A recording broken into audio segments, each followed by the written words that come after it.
Jean, chapitre 19. Alors Pilate ordonna de prendre Jésus et de le fouetter. Les soldats tressèrent une couronne d'épines qu'ils posèrent sur sa tête et lui mirent un manteau de couleur pourpre. Puis, s'approchant de lui, ils disaient « Salut, roi des Juifs !» et ils lui donnaient des gifles. Pilate sortit de nouveau et dit aux Juifs « Voilà, je vous l'amène dehors afin que vous sachiez que je ne trouve en lui aucun motif de le condamner. » Jésus sortit donc, portant la couronne d'épines et le manteau de couleur pourpre. Pilate leur dit « Voici l'homme. » Lorsque les chefs des prêtres et les gardes le virent, ils s'écrièrent « Crucifie-le! Crucifie-le » Pilate leur dit « Prenez-le vous-même et crucifiez-le, car pour ma part, je ne trouve en lui aucun motif de le condamner. » Les Juifs lui répondirent « Nous avons une loi et, d'après notre loi, il doit mourir parce qu'il s'est fait fils de Dieu. » Quand il entendit cette parole, Pilate eut très peur. Il rentra dans le prétoire et dit à Jésus « D'où es-tu » Mais Jésus ne lui donna aucune réponse. Pilate lui dit « C'est à moi que tu refuses de parler? Ne sais-tu pas que j'ai le pouvoir de te relâcher et que j'ai le pouvoir de te crucifier » Jésus répondit « Tu n'aurais aucun pouvoir sur moi s'il ne t'avait pas été donné d'en haut. C'est pourquoi celui qui me livre à toi est coupable d'un plus grand péché. » Dès ce moment-là, Pilate chercha à le relâcher, mais les Juifs criaient « Si tu le relâches, tu n'es pas l'ami de l'empereur. Tout homme qui se fait roi se déclare contre l'empereur. » Après avoir entendu ces paroles, Pilate amena Jésus dehors et siégea au tribunal à l'endroit appelé le pavé, en hébreu Gabbatha. C'était le jour de la préparation de la Pâque, il était environ midi.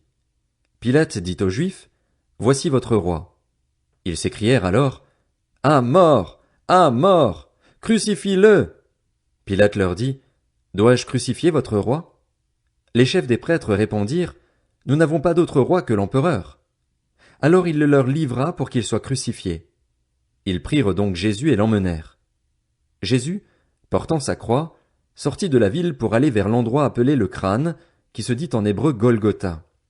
C'est là qu'ils le crucifièrent, et avec lui 2 autres, un de chaque côté et Jésus au milieu. Pilate rédigea aussi un écriteau qu'il plaça sur la croix.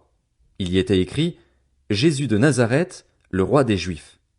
Beaucoup de Juifs lurent cette inscription parce que l'endroit où Jésus fut crucifié était près de la ville. Elle était écrite en hébreu, en grec et en latin. Les chefs des prêtres des Juifs dirent à Pilate « N'écris pas « le roi des Juifs », mais plutôt « cet homme a dit « Je suis le roi des Juifs ». Pilate répondit « Ce que j'ai écrit, je l'ai écrit ». Après avoir crucifié Jésus, les soldats prirent ses vêtements et en firent 4 parts, une pour chaque soldat. Ils prirent aussi sa tunique, qui était sans couture, d'une seule pièce depuis le haut jusqu'en bas. Ils se dirent entre eux, ne la déchirons pas, mais tirons au sort pour savoir à qui elle sera. C'est ainsi que s'accomplit cette parole de l'Écriture. Ils se sont partagés mes vêtements et ils ont tiré au sort mon habit. Voilà ce que firent les soldats. Près de la croix de Jésus se tenait sa mère, la sœur de sa mère, Marie la femme de Clopas et Marie de Magdala. Jésus vit sa mère et, près d'elle, le disciple qui l'aimait. Il dit à sa mère, « Femme, voici ton fils. » Puis il dit au disciple, « Voici ta mère. » Dès ce moment-là, le disciple la prit chez lui. Après cela, Jésus, qui savait que tout était déjà accompli, dit, afin que l'écriture se réalise pleinement, « J'ai soif. » Il y avait là un vase plein de vinaigre. Les soldats en remplirent une éponge, la fixèrent à une branche d'hysope et l'approchèrent de sa bouche. Quand Jésus eut pris le vinaigre, il dit « Tout est accompli. » Puis il baissa la tête et rendit l'esprit. C'était la préparation de la Pâque et ce sabbat allait être un jour solennel.